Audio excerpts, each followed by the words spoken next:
The broadcast is now starting. All attendees are in listen-only mode.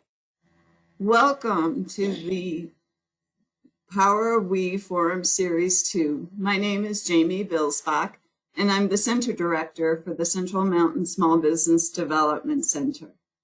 Thank you for joining us, and we ask you to mute your button so that we don't get any feedback during the call, but we want to assure you that we're saving 25 to 30 minutes after the session so that you can either share your stories, which we would love to hear, or have question and answers for any of the panelists. So there'll be plenty of time for that. Please put your questions in the Q&A box, or if you'd like to speak, say, I'd like to share a story, and we'll call on you and unmute you at the end of the session.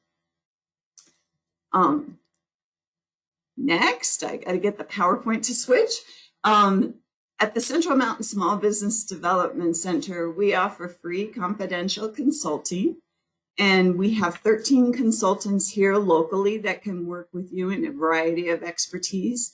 And we also have access to state consultants so that we really can handle all your small business or nonprofit needs.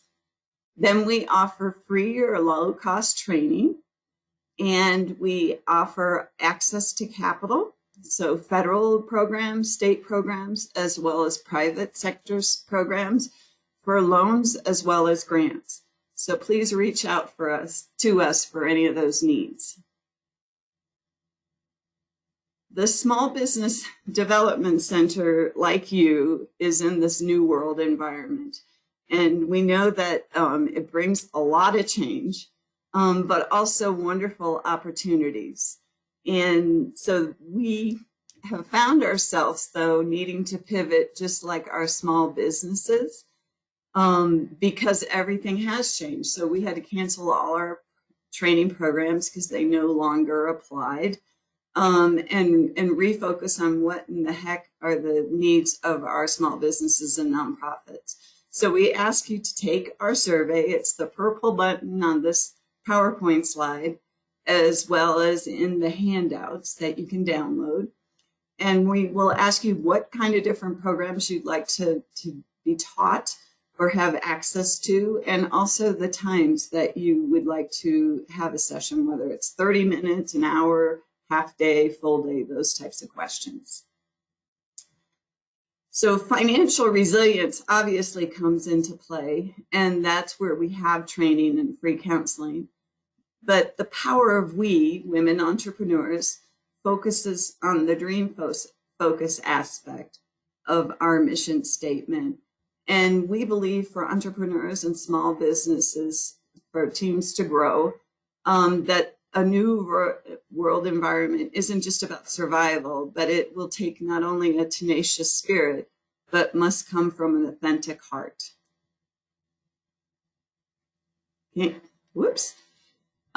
Next, I wanted to share that we have pivot panels now online on our website, and they're great because it's like you'll hear Robin's story this afternoon, but sharing how small businesses address the COVID pandemic, how they had to pivot, even some of the access to funding they received.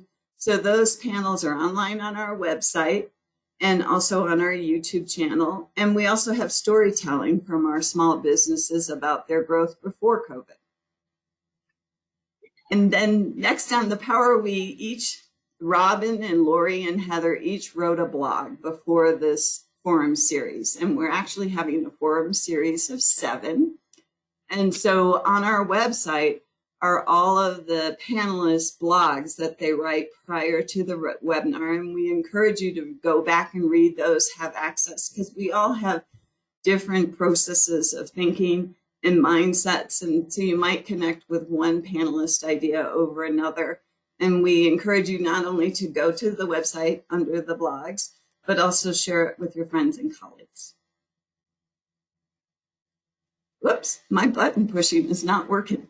The Power of We, Forum Series 2, is exploring our gifts and sharing them through authentic marketing. And first you'll hear from Laurie Benson, and she'll share your true purpose. And then Heather Barron, who will talk about the gift you've been threading all along. And then Robin Vega, who will share authentic storytelling and marketing and her incredible story about doing a startup business during COVID. It's incredible. And I have a bottle to show you later. Anyway, first, I'd like to introduce Laurie Benson. And Laurie works with women and men who are curious about their role here to play in the world. Whether you're sitting in positions of leaders in businesses and industries, or you're just stepping into your leadership, your families and your communities, all you might want to explore how it would look. It all begins with inner awareness. She knows that the road to change begins with heightened self-awareness. We must change in ourselves before we can change the world. Boy, do I know that. Laurie and her husband, Joel Benson, own BV Roastery, and they are also the founder, Laurie's the founder of The Village in BV, and a life coach for inward bound women. Please help me welcome Laurie Benson. Thanks, Jamie. And thanks to all of you for being here this morning. I'm scrolling through names, and it's fun to be sharing this space with you guys. So thanks for making time to join us today for these conversations. I am going to be talking about your true purpose this afternoon. So I thought that I would just jump right in. My question for you to start is, how do you feel when I tell you that you know what you're truly meant to bring to the world? You already know your true purpose, that your work is allowing yourself to feel and listen to what's trying to come to life within you. All of the women I've sat with as a coach have come from different end goals and desires. And they've all gone through the same process with me in varying stages. The process of becoming embodied and reconnecting with their deeper intuitive knowing. They've learned how to access that hidden feminine wisdom within themselves. The wisdom that isn't necessarily valued in our modern day society. The wisdom that we are learning with very strong lessons right now is necessary to bring global change. So, if your true purpose is lying in wait within you, already there, waiting to be accessed, how do you find it? You find it by tuning in and understanding where you're experiencing things within your body. When you're in a conversation, are you listening and engaging from a place of old stories, tension, anxiety? Or are you engaging from a place of freedom and joy? Where we feel these interactions creates filters that we're often unaware of. So if you were with us last month, you know, I like to take you guys through little processes. So if you guys will indulge me, I'd love to take you through somatic awareness, kind of meditation or sitting that will shine some light, hopefully, on where you experience different things within your body. So I'm going to start by just asking you to sit comfortably. If you're in a chair, just have both feet connected to the ground, both feet on the ground. Go ahead and close your eyes. Take some good rounding breaths. Jamie, is your phone vibrating or something? No. There's okay, that's okay. Laurie, maybe we could all, the panelists, could silence ourselves so that you're not getting feedback from someone. Yeah. Awesome. All right, sorry. Go back to your deep grounding breaths. So with your eyes closed, just allow the inhale to create that space of expansion. And with the exhale, see if you can just let go and release and relax into your body. Maybe see if you can slow your breath down.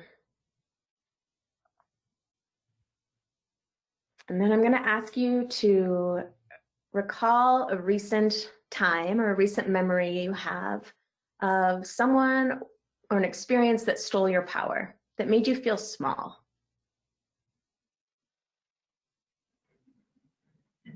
And put yourself back in that place.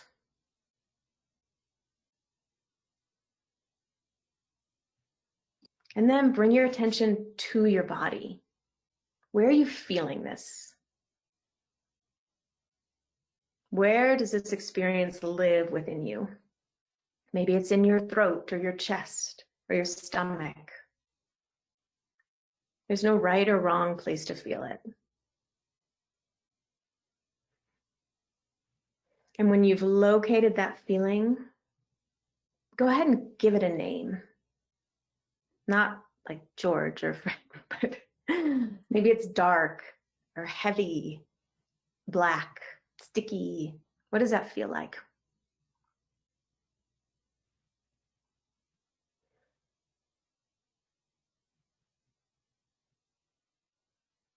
And then with your eyes still closed, just see if you can use your breath again to let go.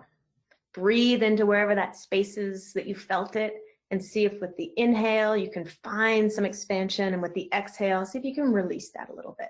Let go of that feeling. Again, bring your awareness to your breath.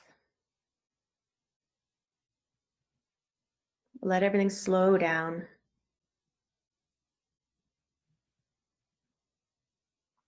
And then this time, I invite you to remember something recently that made you feel happy, something that brought you joy. Maybe it was a sunset, or a wonderful conversation, or actually speaking to someone you haven't seen in a while face to face.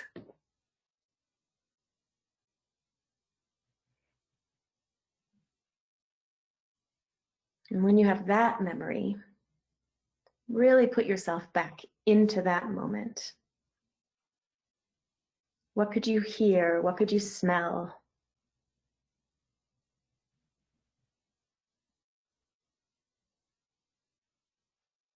And when you're back in that space again, bring your awareness and your focus back into your body.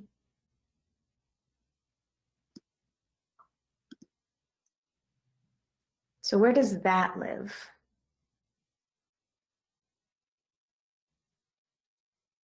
Where are you feeling that experience?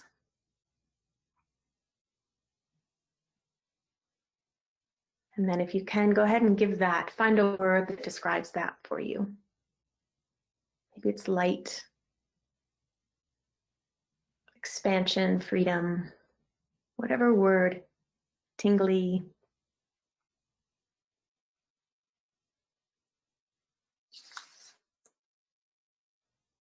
And then when you're ready, go ahead and open your eyes. So there's no right or wrong way to experience either of these prompts. And I will say that if you didn't feel anything, that's not wrong either. Most people, I would say 80% of the women that I sit across from when we go through this, everyone can immediately identify where they feel that anxiety and that tension. Because I think we're really familiar with, oh no, I'm moving into that space and here we go, right? Everything kind of locks down. But that space of freedom and joy, within that space, we are most vulnerable.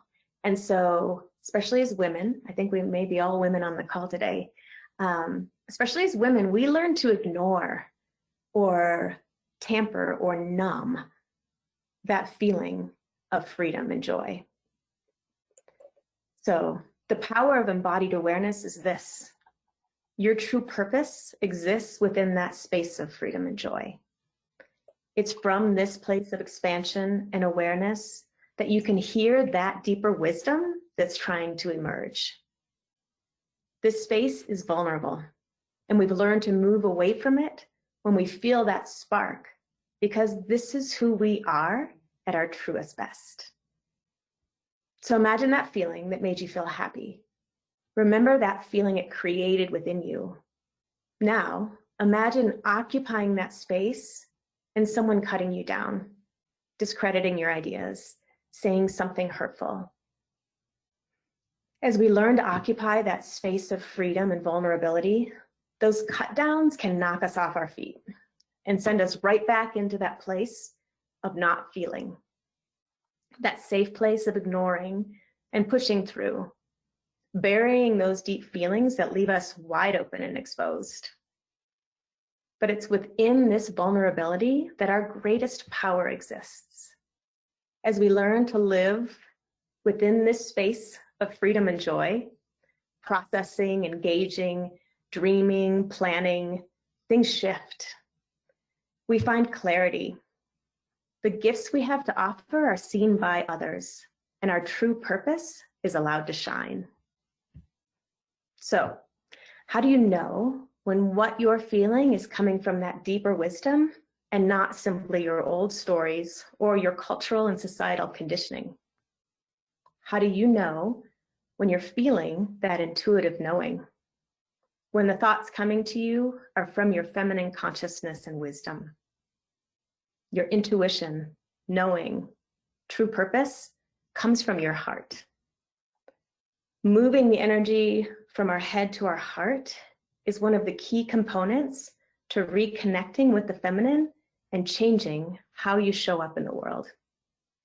I shared the resource last month of Heart Math, and I know there's a resources slide coming up and there'll be a link on that. But Heart Math is an organization that has beautiful tools and techniques for accessing our heart wisdom. The greater work is accessing that place of openness and freedom within yourself that we just moved through, and then tuning into your heart wisdom. So it's a practice. Creating a new habit and takes time and commitment. It's the greatest gift I've ever given myself and the gift that I cherish giving my clients on a daily basis. When we seek answers, we're either accessing our deeper intuitive knowing or being influenced by our ego, old stories, learned behaviors and responses. Checking in with our bodies is an incredible gauge and accessible tool to discern whether what we are feeling is intuition or ego. So I'm going to run you guys through a quick exercise. You're going to keep your eyes open for this one. So if you have something to write with, that would be great. Otherwise, just run through it in your head as I ask you some questions. So let's go ahead and start by just think of a question you're hoping to answer. Any question, and then write it down.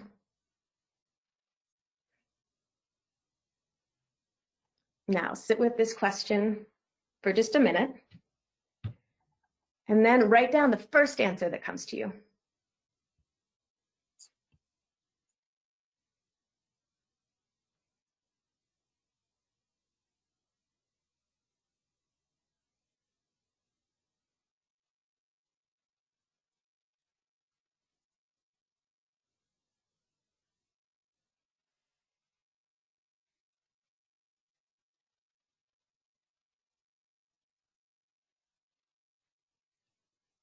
Now, I want you to go ahead and either, if you're writing, look at the question and at the answer. If it's just something you did in your head, hold those things for you. And as you read through it again or walk yourself back through it, turn your attention to your body. So notice as you read your question and your answer, what space are you occupying? So while you look and search and ask these questions, right? On directive and purpose and what's next and how do I ...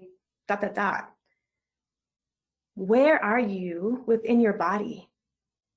Are you in that space that felt tense, heavy, dark, whatever your word was?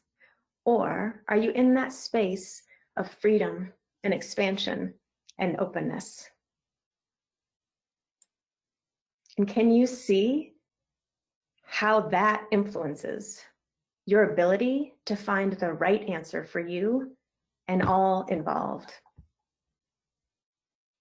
If you're in that place of tension and anxiety and old stories, see if you can breathe into that space and find some release. And then remember that memory that brought you into that space of freedom within yourself. And if you can shift, and it takes time and practice to move from one space to another within your body, but if just through breathing and opening up and relaxing, if you can find a little bit of a shift or a little bit of a release, see if you can ask yourself that question again. And if this time you hear something new. In one of my all-time favorite books called Return of the Feminine and the World Soul by Llewellyn Vaughan-Lee, he explains that when we heal ourselves, we free up the energy of the planet to do the healing work she needs to do as well. This also translates to others. When you shine awareness on the parts of yourself that have been holding you back, the ways in which you've been standing in your own way, you create the opportunities for others around you to do the same. From this centered space of deeper knowing, you know the work you're here to do. You find your true purpose. It's just lying in wait, ready to come to the surface and create powerful opportunities for you to shine. So Jamie, would you mind sharing the resources slide that I put together? I have many ways for you guys to take a deeper dive into this work. It's not something that's easy to do on your own in the very beginning. It becomes natural and it becomes habit. With practice and commitment, it becomes the way you move through the world. So on this slide, and Jamie's going to send this to all you guys, there's a link to HeartMath that I mentioned. I have a somatic awareness course that's free online. And somatic awareness is what we just did. It's the awareness of where you experience things within your body. And then every Tuesday morning, so tomorrow morning, I'm just offering free 10 to 15 minute embodiment practices. So tomorrow's 10 or 8 a.m. little 10-minute practice will be a little different than what we moved through today, but they're just opportunities to come together and practice. So that's my gift, and I hope to see you guys again, and I'm really excited to see what Heather has to share. Well, thank you, Laurie, so much. And it is Heather's time. I'd like to introduce Heather Hagen. She's has been an integral life. I did it again. You did. Oh boy, never mind. I have an issue. It's Heather Barron. I love the story. Oh boy, she's an integral life coach specializing in working with women on resilience, mindset, and self-care for the past 12 years. And you can find her on all the socials under Luminous Life Inc. and find her at her website, luminous-life.com. And Heather is also a dear friend, and she married me, so you'd think I would remember her last name. So welcome, Heather. That's okay. It's a fun little slip both times. I love it. So thank you so much. And Laurie, you know, it's so fun to listen to you because just like last time, I feel like we didn't share what we were going to share here, and it just kind of dovetails right into what I have to bring to the table today. And like Laurie, I do a lot of embodiment practice in the coaching that I do. I'm an integral life coach, which is all about integrating all the pieces of your life into feeling your sense of wholeness, which I agree with Laurie is already there. It's already intact. And that wisdom to know what your true purpose is already exists within. But if you're anything like me, I got that intellectually, and then I set out on a journey about 20 years ago to figure out where my purpose was. I was going to find it somewhere. And even though I knew that it was inside of myself, I felt like I had to look outside of myself to find it.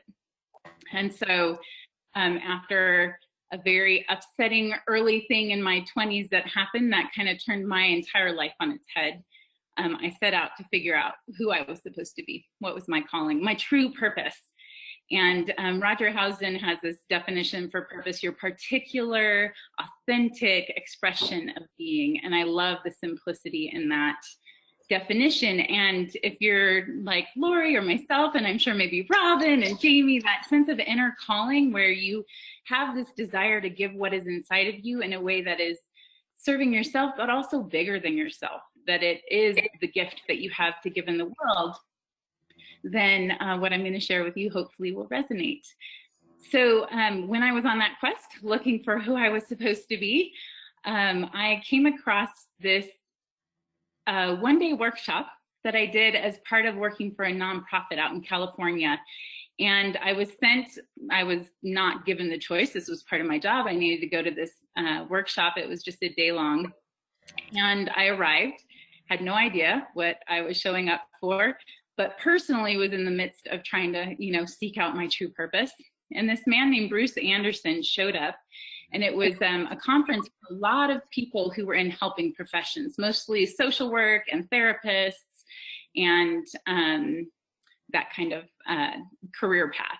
So we were all in the business of helping others. And the idea of strengths-based assessment for helping clients had become the buzzword, the buzz phrase in the social work sector. So we showed up, and this man presented to us, as all these helpers, this process that helped people identify something he called their core gift. Now, he said this very much is in line with the idea of true purpose, but that the word purpose can get muddled with the idea of skills and talents, and that things that you're just innately born with, people may think, oh, that's my purpose, or skills, things you're just really good at, that you've gotten good at. And so the idea of a gift is that it is a seed that lies in wait inside of you to be used. And most likely you have been giving it without even realizing it. And this intrigued me because it spoke to that idea of it already being present, which I already knew, it was right there, but I could not put my finger on it. I could not identify what my purpose was. And here he was presenting the idea that it was a thread that you have been weaving through your whole life already. And so he shared the beginning of this William Stafford poem. And I'll just read the first couple lines. He started his presentation with these words: "There's a thread you follow. It goes among things that change, but it doesn't change." And that this thread, this true purpose, this higher calling is something you are giving all the time. And a gift needs to be received to actually be a gift. So finding meaningful work where you can do that, starting your own business because you have something to offer, some pain to offer relief to, or a need to fill with the products that you have or the services you have, is a way that your calling can be called forth. So he presented this process, and it was just a one-day thing where we all broke into pairs. With no prior training, we went through an interview process, and it requires 2 people. He says that it requires 2 people because you could be given the list of the questions, but the whole idea is that you have a witness, that when we are asked something and then we start talking, that we don't need to be thinking about writing it down, that we just get to speak from that heart place that Laurie was talking about. So we did start with just a little bit of quiet and centering meditation, and then went into this interview process with total strangers. I was interviewing somebody I'd never met before. And the process is several interview questions, and then you get to the end of it, and then you get to get crafty. So you get to take your answers and you cut them into little slips of paper, and you start to see, as you sort them into categories, that there are these threads. There are these themes that your life seems to follow, and they're different to the threads that other people are mentioning. So we went through that process. It was a really fun process, a lot of really fascinating questions to be asked, and to have that witness where they could ask, did I get this right? Did I write this down right? Or if you hesitated, to notice that you hesitated, and having that witness to the process was really helpful. So Bruce Anderson is introducing this idea of the core gift as your key gift or your signature gift that you give, but you have other gifts that support that core gift. So the different threads that you put together, you narrow them down into about 5 categories, and then you sit with those categories and touch base with your heart, your gut, and just see which one resonates the most deeply. Now, he says that one of the most important things to know about this is that your gift, your core gift, is tied to your deepest wound, which is a really beautiful thing, because it means that the deepest pain you've gone through has a purpose. It is the release for your purpose, which makes sense of tragedy. It makes sense of the things that have happened in the beginning for people. And he's seen this through just tens of thousands of going through this process, tens of thousands of people. So he says that there are 4 primary motivations to why the core gift is so important. And then I'm going to get into why this is so important to me as a coach, but also as an entrepreneur. The 4 primary motivations are hope. Having a core gift says, I am more than my current situation. Whatever is happening right now, I can use it for my gift. The second is identity and power. My gifts keep me grounded in who I am and identify my most powerful interests and abilities. If you're like me, I have a lot of interests, but knowing what my core gift is acts as a filter for how I spend my time and where I spend my energy. The third primary motivation is belonging. Giving my gifts helps me know where I can belong in my community, what I have to give in my community specifically. And the fourth is healing. Giving my core gift helps me heal difficulties I've faced in my life and in my journey. So those are the 4 pieces that just really motivate how we can use our core gift for whatever shows up in our life and what has shown up in the past as well. So my core gift goes like this. My core gift is to be home. I live this through feeling at home in my own skin and modeling this for others. And I serve others by cultivating a safe, inviting, and playful space for them to be at home in themselves and in the world. So everything I do goes through that. I create a sense of home with the kids that I work with at the school that I just left living at. I've worked with a lot of youth and getting to be that sense of home for them when they're away from home. I create a sense of home for my clients so that they feel safe to go to those dark places. They feel safe to drop in the way Laurie was showing us and feel embodied, but know that I will hold the space and protect it. So I create this sense of space or home so that people can feel like they can play or be still, just feel safe. And as a coach, this has helped because I use this process for anybody else who is feeling like, I know I have this purpose, and they're like me. Often that is one of the biggest pain points for people, is that they feel like, if I just knew my purpose, I would know what to do. If I just could, figure out what I'm supposed to be doing, then everything would be fine. This is just a simple little process. It takes about an hour and a half, and it is a starting point. It's a statement that you start with, and then you let it speak to you as you move forward. And that embodied practice that Laurie was talking about, touching base with your heart and feeling if you are at home in your sense of your core gift and the other gifts that support that. So that is a process that I offer, and it's been so helpful in the coaching that I've done. I'm looking at my little notes. I call it threading your light, that it's your light that the world needs and that you're threading it whether you know it or not. Now, Bruce Anderson pointed out that your gift is actually neutral, and when left unchecked can be used for harm as well as for good. And so when working a lot with adjudicated youth or at-risk youth, identifying the ways that they act out often point to what their gift actually is.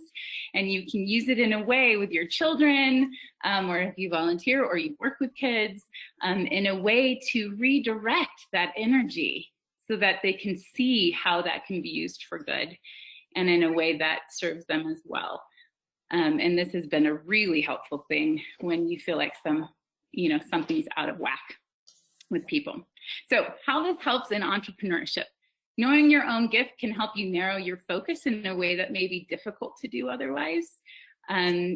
We spoke in the last webinar about how authenticity can help with this too. Your core gift or thread of light, your conscious true purpose, is a key to being authentic and consistent.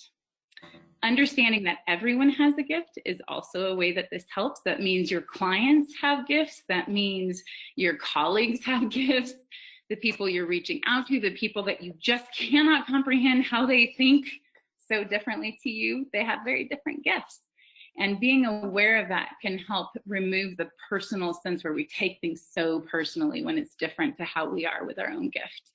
And this can especially help you if you have a team, because if you want to really use their gifts, you can get very clear on what those are and then use them in a way that supports them growing in their gifts, but also in giving their gifts that supports your business. So there is one last thing I'll share. It's a quote by Jacob Nordby, and he says, "Every once in a while, we do something and a little voice inside in our heart says, there, that's it. That's why you're here. And you get a warm glow in your heart because you know it's true. Do more of that." So that is what I have for you about core gift. And Jamie, if you want to show the last quote. I forgot your quote. That's okay. And then we'll move to the resource slide. There you go. Is it there? It should be there. Not loaded yet, but that's okay. It's not? I can see it. Uh-oh.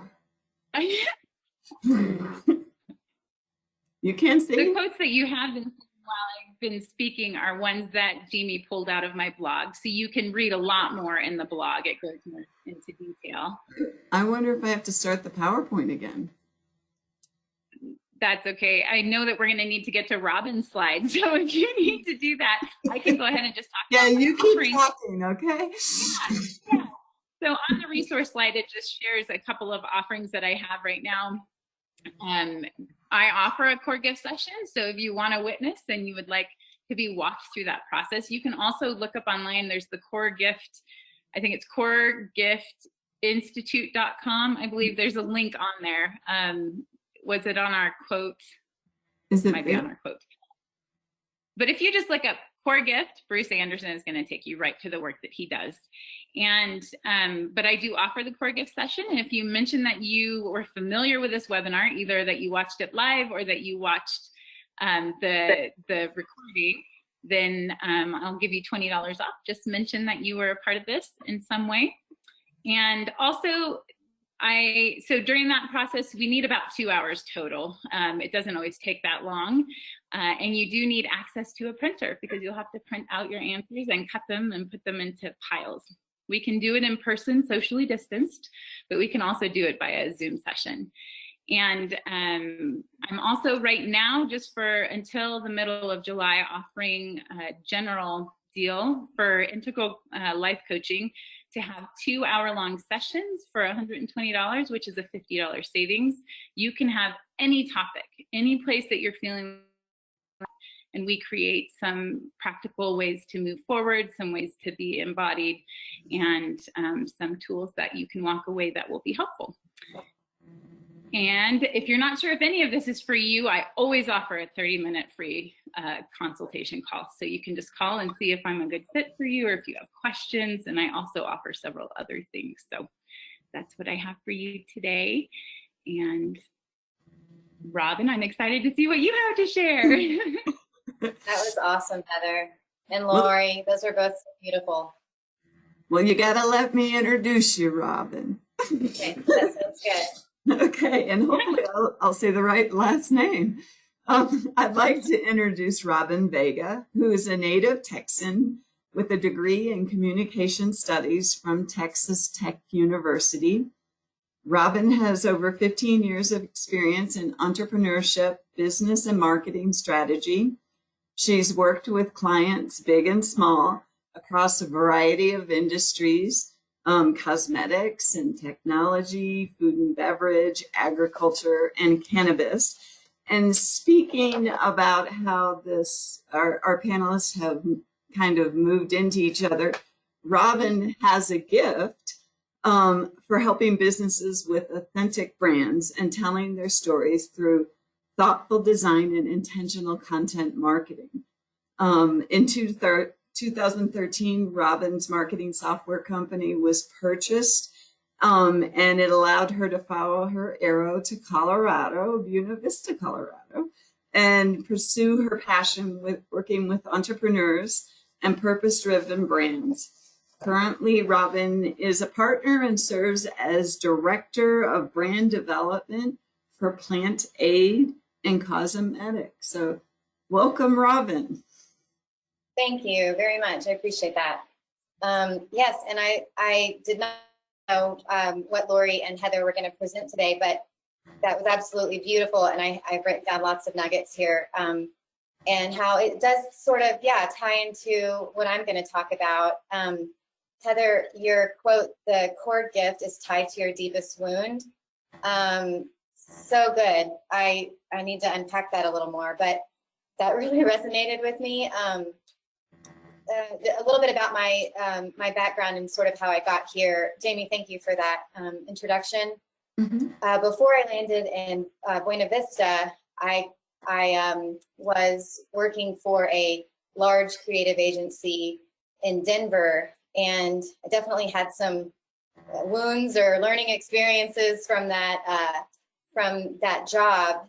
Worked with businesses big and small, but the corporate clients, the large clients, those were the cash cows, and those were the businesses I was mostly tasked with in helping them with web development and content marketing and storytelling. And it was that gig where I really learned that I love telling stories, and I really I'm most passionate about telling stories for purpose-driven brands.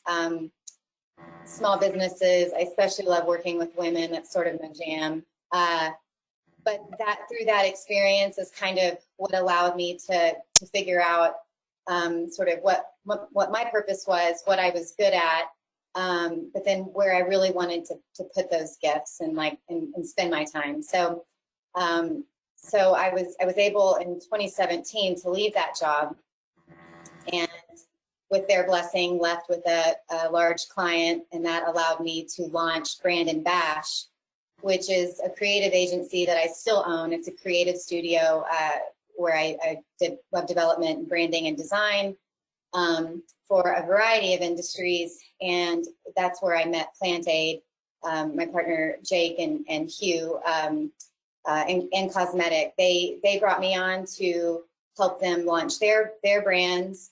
And I felt so led to just do more with them and wear more hats, and they were more willing to. They were more than willing to let me wear more hats, and so it just morphed into sort of my baby, both of those brands. And I began sort of shedding some of the clients that I did have, so that I could put 100% of myself into these purpose-driven brands, helping them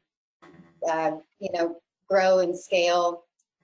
And I'm really thankful that I sort of rolled the dice and did that, and just kind of went where my intuition was telling me to go.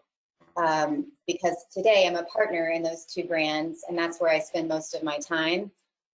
And I would say, I'm going to talk to you today about finding your why and authentic storytelling. I will say with full transparency, I have not fully mastered this. It's an ongoing learning process.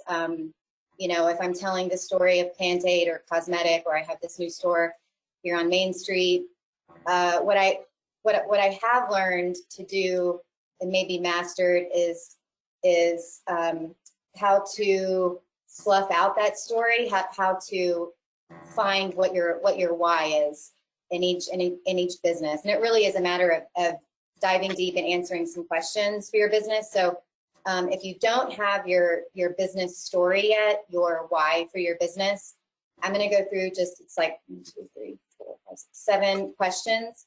that you can ask yourself and really kind of dive in to peel this onion to find out what the why of your business is. And so just diving in, the famous quote is, people don't buy what you do, they buy why you do it. And the guy who's really coined this phrase is Simon Sinek. He's a best-selling author, he's a leadership guru, he's a professor at Columbia. And he did this really cool TED Talk that has gone viral, and I don't know, maybe many of you have watched it. If not, it's in the blog that I wrote. I put a link in there to Simon Sinek's TED Talk. It's pretty short. It's not a huge commitment, but it's really interesting because he talks about, he uses Apple as his sort of theory for this this idea of people don't buy what you do, they buy why you do it.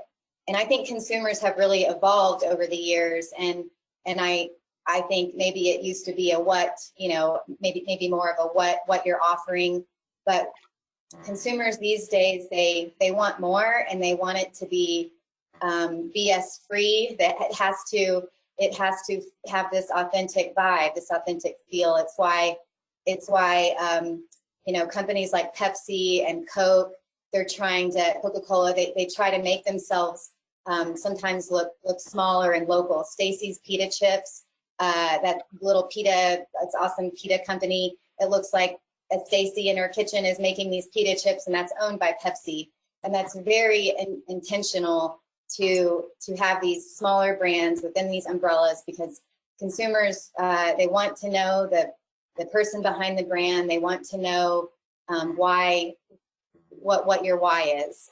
So Simon Sinek has taken Apple as his example, and he draws these three circles, large circle, an inner circle, and then a third one.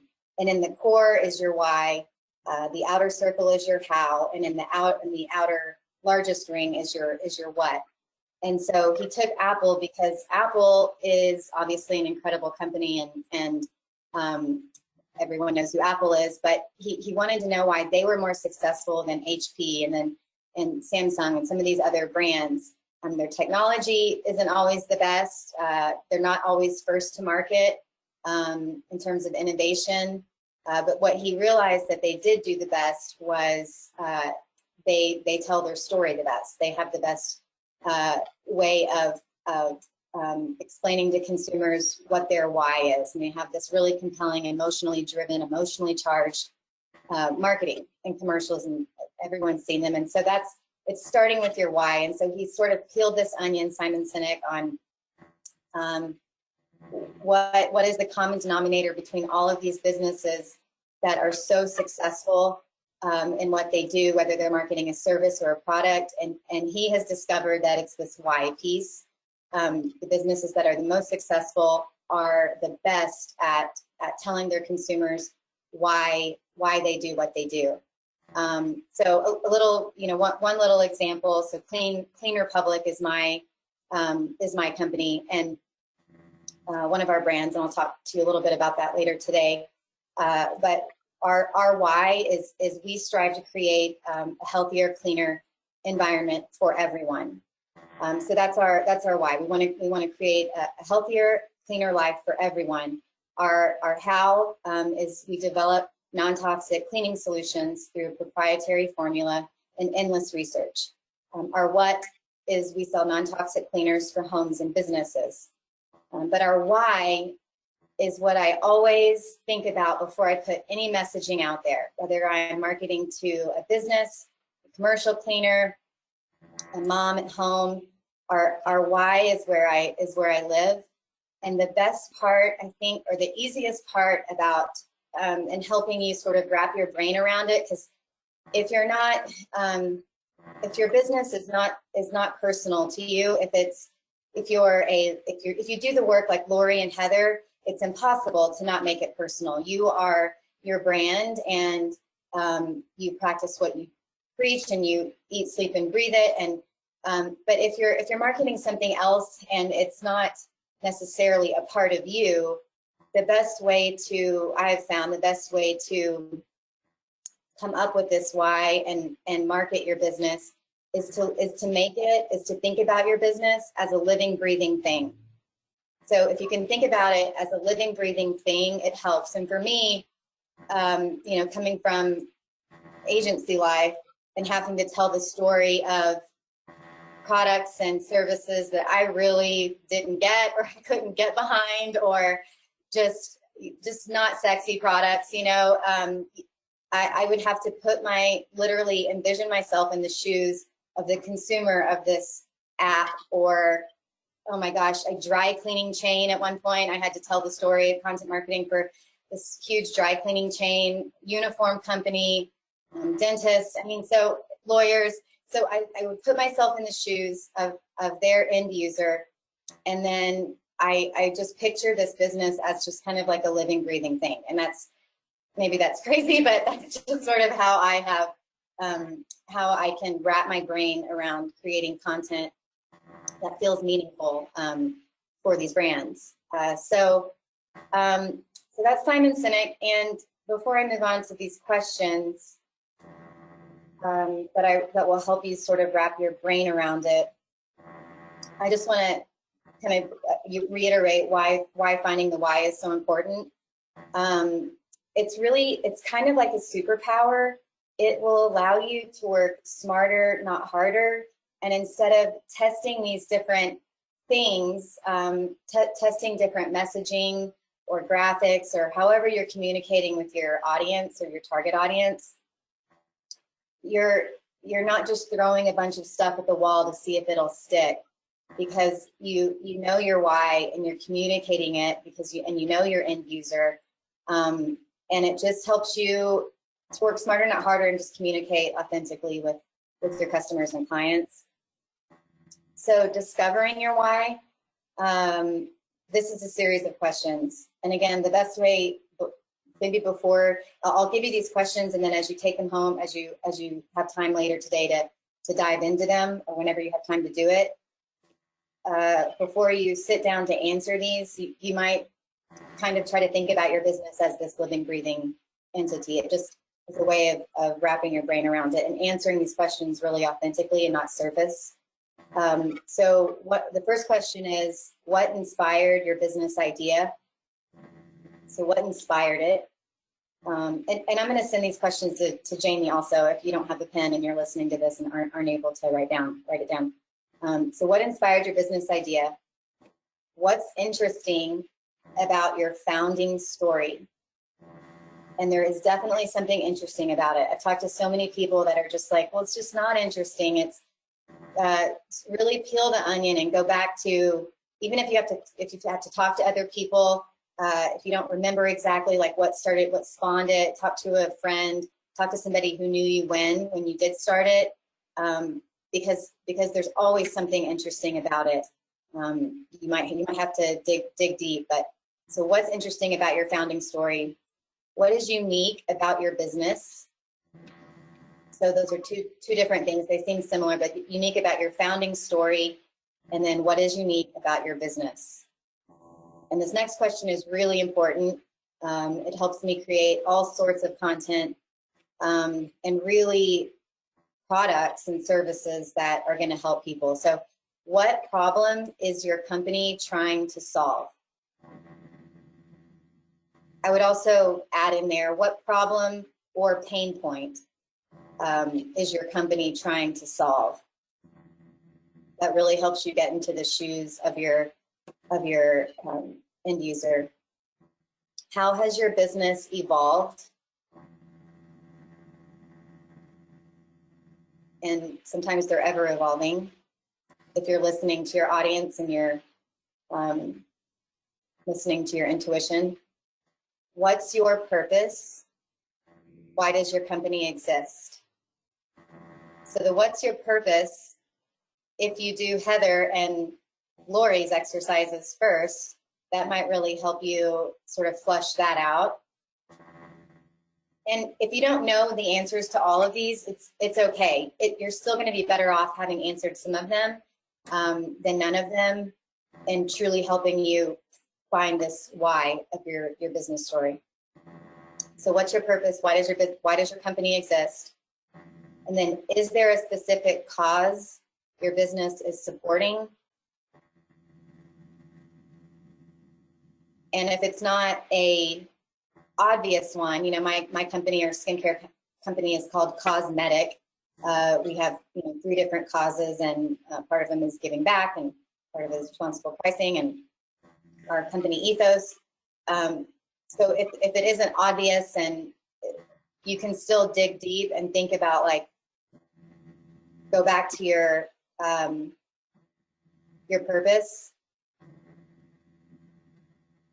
and write down if there's a specific cause your business is supporting. And then, what do you believe in personally and professionally? And they will likely tie in together. But it's okay to have a personal, let's see, how do I phrase this? So if they don't have to be one and the same. There's a lot of, there's industries out there. I think of life coaching, for example. The personally and professionally is very interwoven. I don't see how it couldn't be. But if you're selling a service that is vacuums, for example, maybe that doesn't feel super purpose-driven, or it's not something you personally necessarily connect with, but you fell into it and you're good at it, and the world needs vacuums. That's okay if there's not this common denominator between your professional and your personal. But a lot of times we find this that there is a common denominator. So what do you believe in? And then you would just do a personal and list that, and then professional and list that. So if you can take some time to answer these questions, you will find your why. And then once you can define your why statement, anything that you create, whether it's a graphic or a call to action or a post on social, even in your everyday interactions, think about if it supports your why before you do it. Does this support my why? And by asking that question, you're theoretically asking, is this going to get my target audience engaged, excited, actionable? So that should help you there. Okay, so the next, I know there's a slide, so maybe you can go to the next slide, Jamie. Is that? Yes. So that's just about my company. So I wanted to get to the stories stick part. We might not have a slide for that, but so stories stick. This is something else that I've learned. This is a common sort of denominator, and no matter what business I've worked in, and certainly my current one. So they stick. They resonate with people. It humanizes you, and I think as humans, we're just emotionally charged, and we take stories in, and they help us remember the brand better. So for Cause+Medic is sort of my example here. This is our CBD skincare company, and part of my role in this company is when we sell to a spa, when a new spa picks our product up, I go to the spa and I train the massage therapists and the spa managers and the retail staff on the science behind CBD and what sets Cause+Medic apart in this sort of wild, wild west CBD space that we're currently in. So my job is to go in there and do that, whether I'm training or whether I'm pitching a new client, a new spa that we want to bring in. I always start with my story, and it's so great for me because it's part of my story. It's part of the reason I work with this company. But it also it cuts the ice really quickly. It just humanizes me. Someone in the room, everyone really always knows someone that has experienced pain in their life. So it's just a good way to start. And inevitably, when I go back or I have contact with that person again, they remember my story and they always ask me about it. How's your partner's back? My partner Coleman broke his back several years ago, and we our CBD pain cream sort of changed our life, and in terms of sleep and obviously his comfort. So it's what we talk about, and it's what I share before I even start my presentation, because it just, people can relate to it, and I just think it just goes back to sort of like stories stick. And then I want to introduce you, if you don't already know, Wolf and Heron. This is a consulting company. They actually teach on the power of influential storytelling, and they're a consulting firm out of New York. One of the co-founders, though, she happens to live in Buena Vista, and she and I, Stephanie Judd is her name, we have done some workshops together. We do the river gathering together, and I've been to a couple of her workshops, and they're phenomenal. They talk a lot about consumer behavior and sort of the science behind human beings and storytelling. And Stephanie has a quote, and this quote is, "Human beings are literally wired for story. Some biologists even theorize that stories are what sets us apart from all the other creatures on Earth. Our brains process information in the narrative form, and it is through story that we connect with each other and create community. Stories help us remember things because they control the flow of information, and if crafted well, they engage our emotions. So, and then our emotions is what affects our decision making. So it's really interesting, her take on storytelling. And she works with huge companies. Facebook is a client of hers, Indiegogo, Delta Airlines, because these companies know at the core of their culture, at the success of their sales team, all rely on this ability to tell this authentic story. And so, they pay her a lot of money to go to their campus and teach on influential storytelling. But what's really cool is, since she's grounded right now because of COVID, not cool, but she is not traveling. And so she's doing these free storytelling spotlights where you can practice your storytelling. So maybe what you could do is you could do Laurie's practice, and you could do Heather's, and then fill out my questionnaire, and then go practice your story pitch with Stephanie, because she's doing this free, it's called Spotlight Storytelling, and this link will be in this resource page that I send Jamie. But so if you want to practice your storytelling chops and get to know Stephanie, she's the one who hosts it. It's a free storytelling spotlight, and it's just on her website. I think they're doing them maybe once a month, or actually I think they're more frequent than that. So I'll send that information out, but that might be a really good way to tell, get your why defined, and then come up with a story about your business story, and then go on Wolf and Heron's story spotlights and pitch it and practice it. That's really that's just the best way to get it down. Jamie, do you want to go to the next slide? Something that might be a great takeaway. All this being said is I think it's like knowing when to pivot. So all this said, and what Laurie said, and what Heather has said, and what I've spoken about, getting your messaging down and knowing your core audience, in the event of a pandemic or something like this, you have to know when to pivot, because all of that could go out the window. Technically, the core why of your business likely would not, but it might. In our case, Plant Aid, we launched a sister brand within our company called Clean Republic, and we launched this in December of this year through our CBD skincare company. Jamie's got a bottle of it, and I think I've gone over, Jamie, so you can also just email this information out. But I think knowing when to pivot is really important. And a lot of that goes down to what Laurie was saying about just intuition and listening to that, because it's right 85% of the time. But also, if you can emotionally sort of separate yourself from your business, they are our babies, and we do birth them and eat, sleep, and breathe them. So sometimes it's difficult, but if you can separate yourself from it, kind of to see the forest through the trees, and maybe that's polling your audience.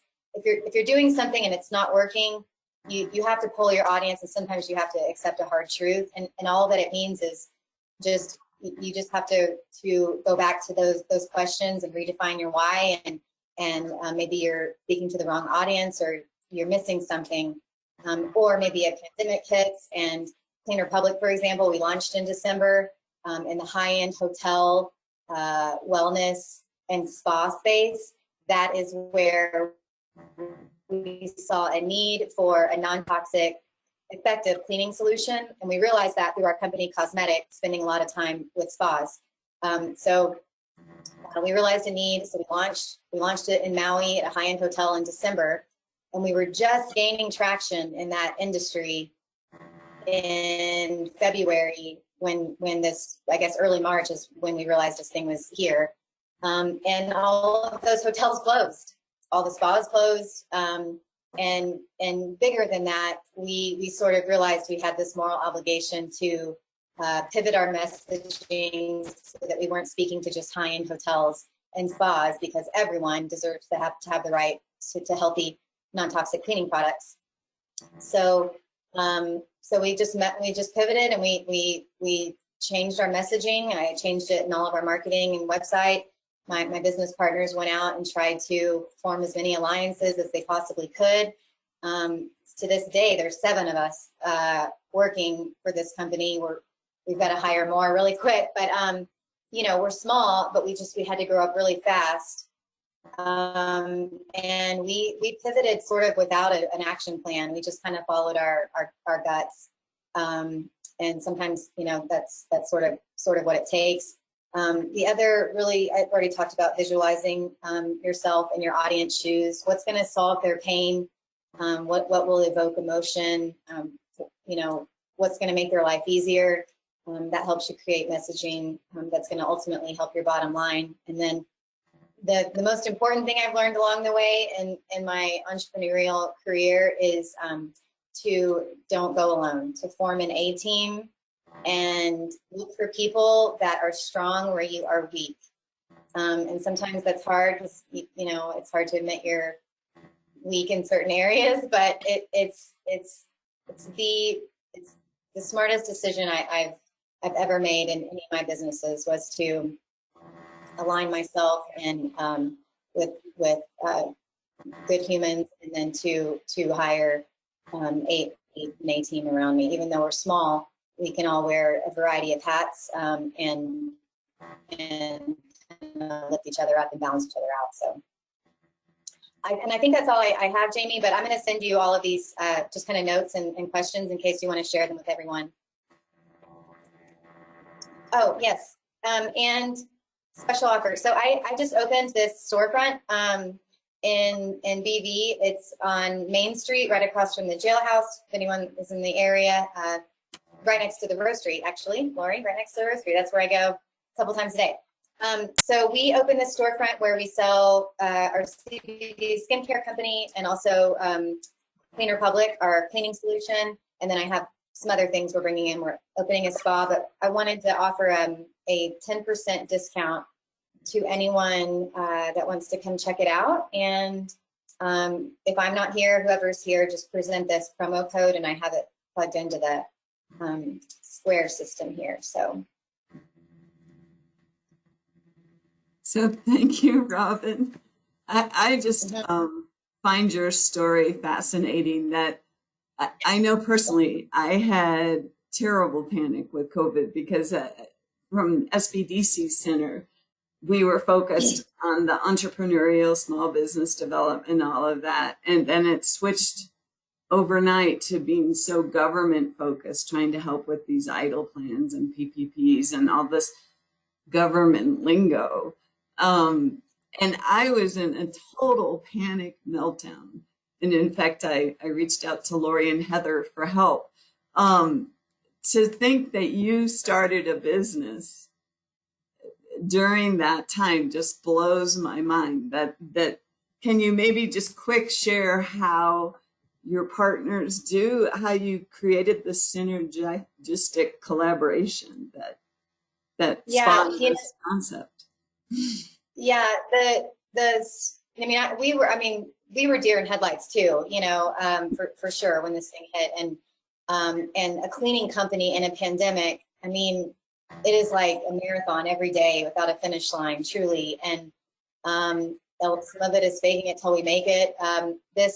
This storefront, this spa idea, we decided in December, January that we were going to do it. So it was pre-COVID. My business partners in Cause+Medic loved the storefront where I was officing. It was just where my office was. And our landlord presented us with an opportunity to expand the office space. And so that's kind of what the trajectory of, do we want to have this storefront / spa? We'll use it as training facility for other massage therapists, and then we'll have CBD services, CBD spa services as well.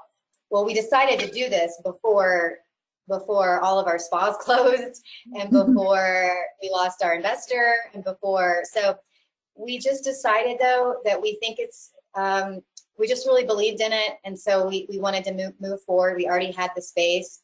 Instead of, this is again going back to pivoting and just digging deep, instead of having someone build out the space as we had planned with our investor, Coleman and I were here doing it. So just had to roll up our sleeves, and we just decided to forge forward with the storefront and spa.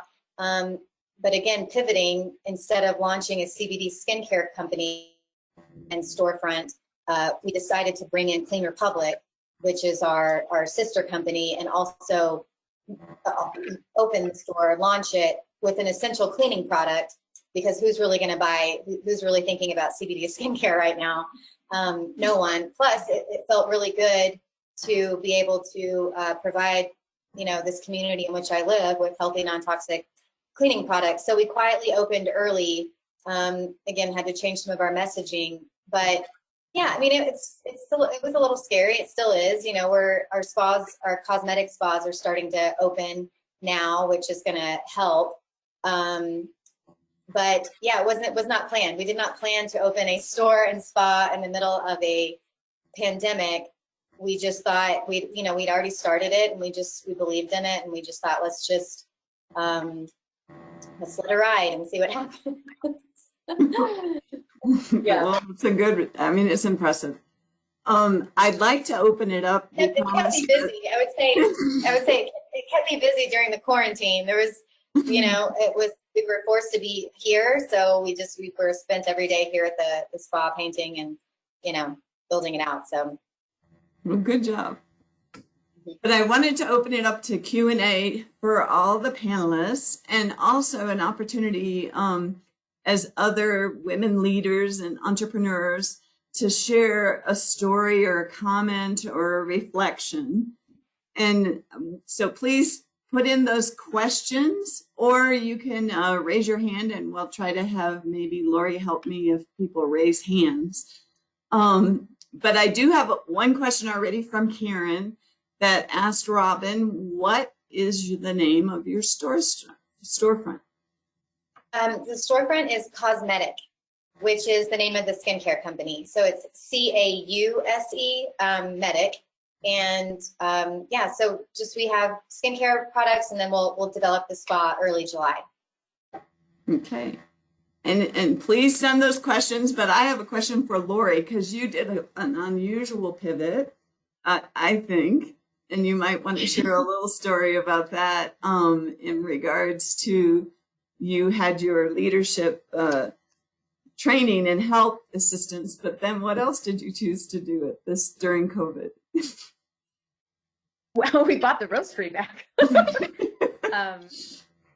So I love your story, Robin, because it's so, I mean, it's just, I love that none of us ever share this ahead of time and how everything aligns, right? So when I hear you share your story, I resonate so deeply with it, because it's really, you had to tap, it was that deeper knowing that, like, yeah, this is my purpose, right? I'm on track with the gifts I'm supposed to be bringing, your core gifts, like Heather talked about. So you stepped into it, and that happened to us as well. We had the roastery, and I'll stop if anybody raises their hand and has a question, but we had the roastery for 12 years and broke them off, sold the cafe, and then we sold the wholesale side of the business a year ago. And when all this kind of went sideways, the beginning of April, the person that we had sold the roastery to said, this is way too much as a first-time business owner, and I'm out. So we, in about 10 days, figured out how to step back in. And so it looks different. And we had to do exactly what I shared with all of you. You know, we had to sit with it for a minute and say, is this still part of our purpose? Does this align with what we want to be doing? Does this align with where we want to go? Joel and I had both, my husband and I had both stepped into other lines of work, and we're doing other things, and both had full plates. And the beautiful thing about being able to sit and feel and understand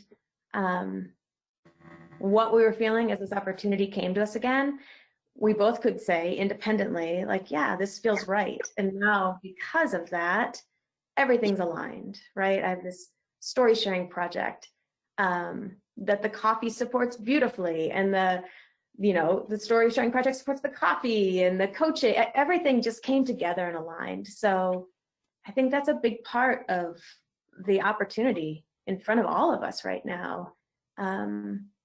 And the clarity that comes from knowing your core gifts, knowing where you're holding these different things in your body,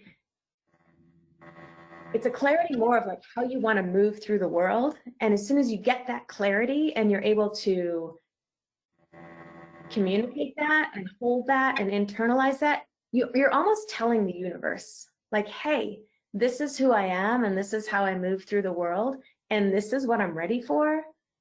And from that clarity, doors really do open. And Heather, I even thought of you in a pivot, because Heather has, working with the school here in town, Link School, my grandson and granddaughter went there. And so I know her of nurturing and developing these beautiful children. I spoiled them, but she actually gave them or shared their gifts, got them to realize their gifts. But now you're pivoting to a new journey too. So do you want to share a little of that, Heather? Yeah, so I'm a life coach, an integral life coach, but I also have a wedding business.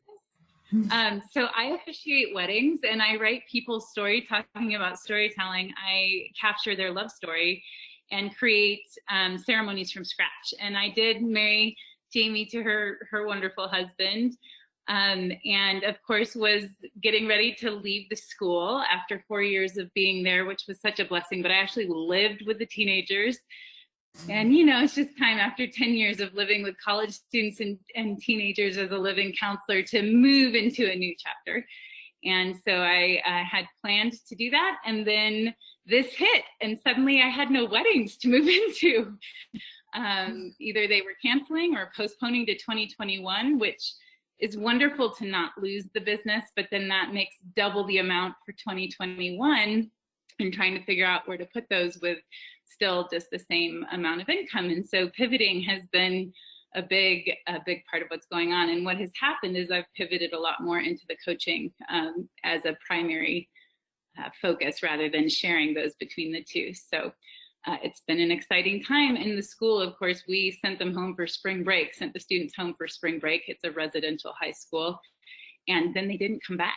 So my job is to live with them, and with them gone, I thought I might not have a job, but the school really worked to keep me on, and I became really good at indoor painting.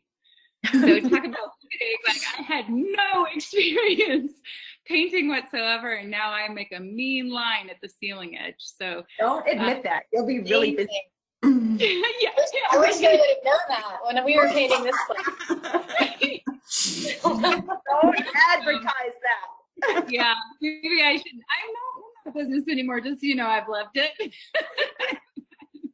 Yes, but it's been a very exciting time for all of us, hasn't it? With all this pivoting, and it's amazing to hear. Speaking of stories, to hear everybody's stories of how when you drop in and when you touch that place inside of yourself of true knowing, and you are aligned with purpose, you have a sense of purpose at the root, you know your why, then whatever shows up, we can keep pivoting as we need to. Yeah, and I too have a pivot story because I, with SBDC and this new center, we had this Power of We Women's Entrepreneur, what do you call them now? I forgot that, conference. That's it. Because I'm only used to webinars now. Scheduled for May 18th, and a lot of other training things. And that was my background. My comfort zone is training and development and working with entrepreneurs.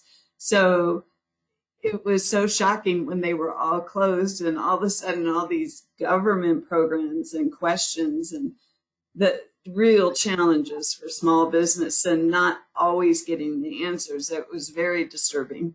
And it was interesting. At some point, I had that aha moment about, wait, we can still do the power of we. It's still needed.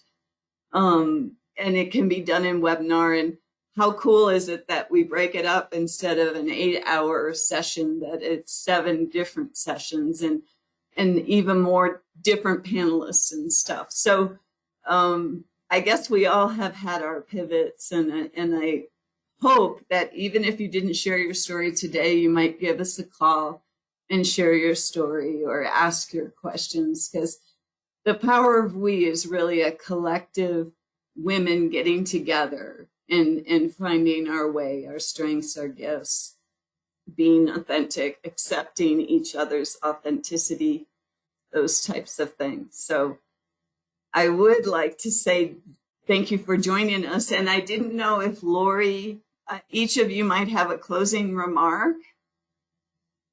So there is something that I would love to share just after listening to everybody. I love what Heather said about our core gifts coming from our deepest wound. And I think the opportunity is in front of us right now in so many ways, right? To have those wounds reopened. And my invitation, I guess, to everybody is to feel what's moving through you and let it come up and out, but don't lead from that pain point. And that was part of the process, one of the gifts, I think, of the process that I shared, which was very quick, and it's it takes practice and time. But it's to understand when your leadership or your choices or your decisions, where they're coming from.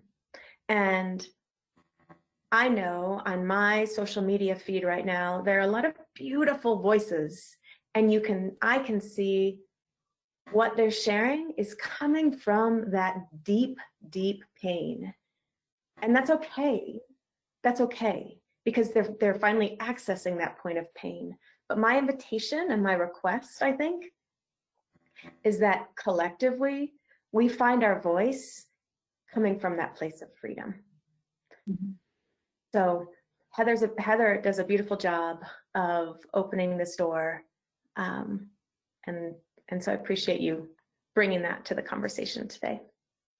Yeah, that's a really beautiful point, Laurie, and I'm so glad that you bring that up, because there is so much suffering that we're seeing everywhere, and in such a concentrated way, since many of us are still relatively stuck at home and have infinite access through social media. And so I think there's a lot of group processing and not necessarily going through, but just sharing of stuff as it's happening, instead of that deeper place of touching base with your heart, which Laurie so lovingly has shown us the last 2 times how to do, of is it coming from that place? And although your gift comes, from your wound, it is not your wound. There's a very big difference. And what has helped me, so coming home, I've never lived anywhere longer than 4 years in my whole life, and that has always been the long end of things. And so being at home in myself came from my greatest wound of never feeling like I had a home. And so you can see that even in the languaging.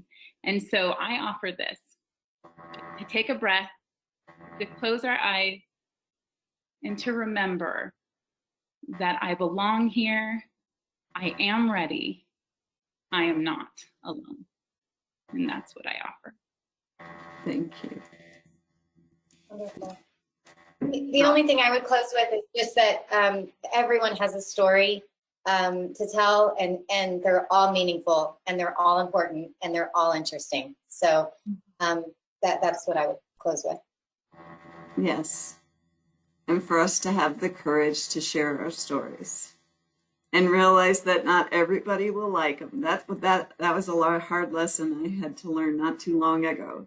Heather's like, well, not everybody's going to like your story, and you have to be okay with that.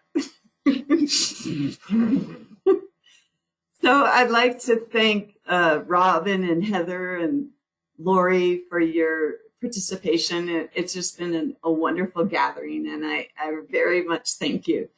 And I'd like to invite thank you. I'd like to invite all Thanks for of you. Oh, you're welcome, Robin. Thank you. Yeah. I'd like to share that July 20th, we have our forum series 3. It's on women's leadership. And we're switching it up some. Jenna Finkston will talk about a fully actualized and embodied leadership and how that's essential. And then Sydney Schnur will talk about we lead lessons and practices. Objects in the rearview mirror may appear closer than they are. And she's just full of wisdom. I already got to read her blog, and I just want to take a vacation and actually visit all the sites each of you recommend and really focus on myself at some point.